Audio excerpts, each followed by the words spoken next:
Alors, concrètement, j'ai l'impression qu'il y a de plus en plus de sans-abri à la Louvière. Est-ce que c'est qu'une impression ou est-ce que c'est quelque chose que tu peux vérifier toi, au quotidien? Alors, je pense que je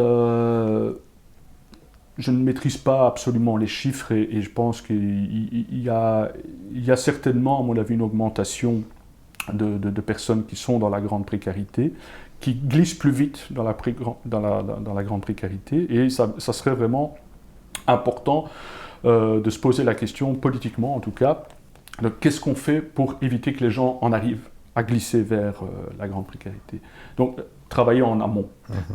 Et donc, parce que des dispositifs comme les nôtres, même s'ils sont extrêmement importants, et il faut qu'ils soient toujours existants, même si d'autres dispositifs sont essentiels aussi pour une remise en logement, pour un accompagnement particulier, les maisons d'accueil et autres. Je pense que ce qui est vraiment important, plutôt que de constater qu'il y a certainement un accroissement, ou en tout cas une pléthore de gens qui sont à la rue, qui existent dans notre environnement commun. Et il faut savoir que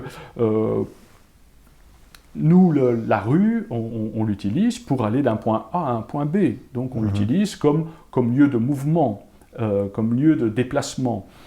Ces personnes, elles l'habitent. Et donc, c'est toute la question de la sédentarité et du nomadisme. C'est-à-dire que notre norme, alors ce n'est pas absolument la mienne, mais la norme aujourd'hui instituée dans le regard occidental de la démocratie libérale, c'est il faut une maison, il faut un logement, il faut une stabilité, il faut une adresse, voilà. Et puis les gens qui habitent la rue, qui l'occupent, qui l'utilisent comme lieu d'espace et d'existence et de relation aux autres, posent question. Et donc plus il y en aura, des gens à la rue, plus le citoyen lambda va se dire tiens, il y a vraiment un problème. Alors, plutôt que de comptabiliser les gens en plus durant les années qui s'amoncellent, moi je dirais qu'il est temps peut-être d'avoir une vraie prise de conscience générale, tout niveau d'intervention différente. Il y a le politique évidemment, mais il y a aussi peut-être au niveau de la politique du logement, de la politique le monde du travail aussi, qui a fort changé.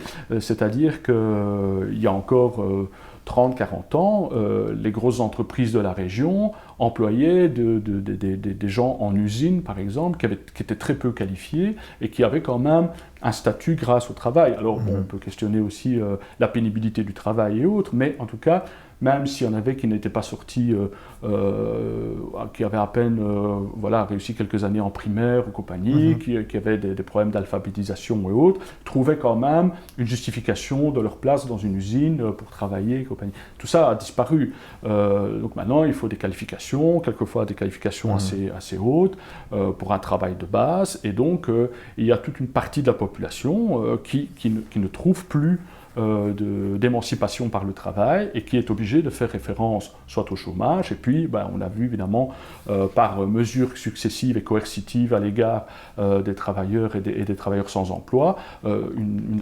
dégringolade de personnes qui se sont retrouvées au RIS, au revenu d'intégration sociale, et donc après on se dit tiens, il y a une masse importante de personnes qui manquent de revenus pour pouvoir se loger dignement et compagnie.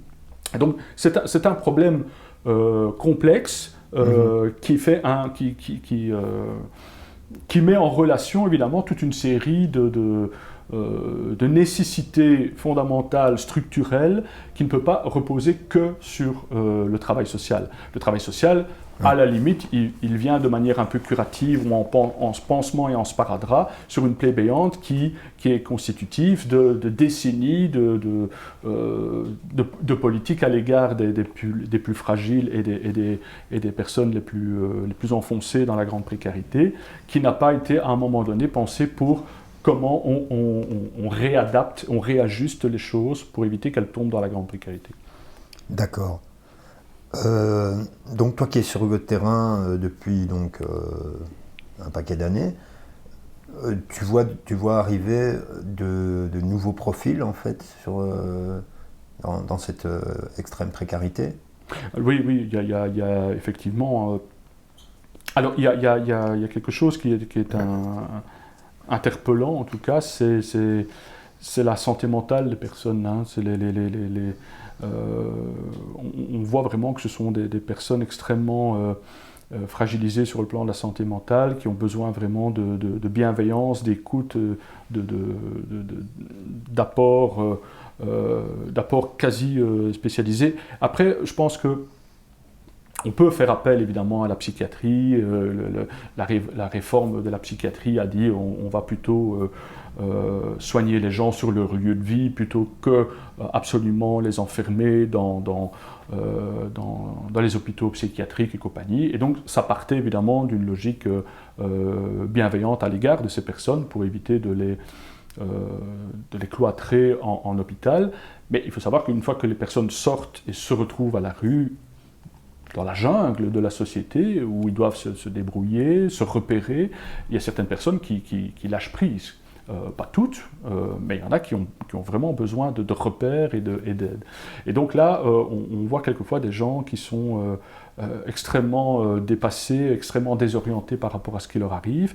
Et donc, heureusement qu'il y a des lieux comme les nôtres où ils arrivent et ils peuvent être accompagnés, écoutés, où on prend le temps. La notion du temps est vraiment fondamentale. Le temps, bon, je fais peut-être une petite digression, mais le capital nous l'a confisqué. Hein, depuis l'avènement du capitalisme, le temps a été vraiment utilisé pour de la production, hein, production de valeurs d'usage. Et donc, et nous, on essaye de se réapproprier le temps dans ce que j'appelle la méthodologie du vide avec ces personnes. Si elles ont besoin de se poser et de rester là et d'être simplement accueillies comme elle se doit dans la dignité, dans la bienveillance et dans la bientraitance, et que ça dure 3 jours, 4 jours, sans que finalement très peu d'interactions se passent, c'est nécessaire et c'est à ce moment-là que progressivement les choses vont se décanter. Et donc dans la méthodologie du vide, il y a plein de symboles, il y a plein de symbolismes.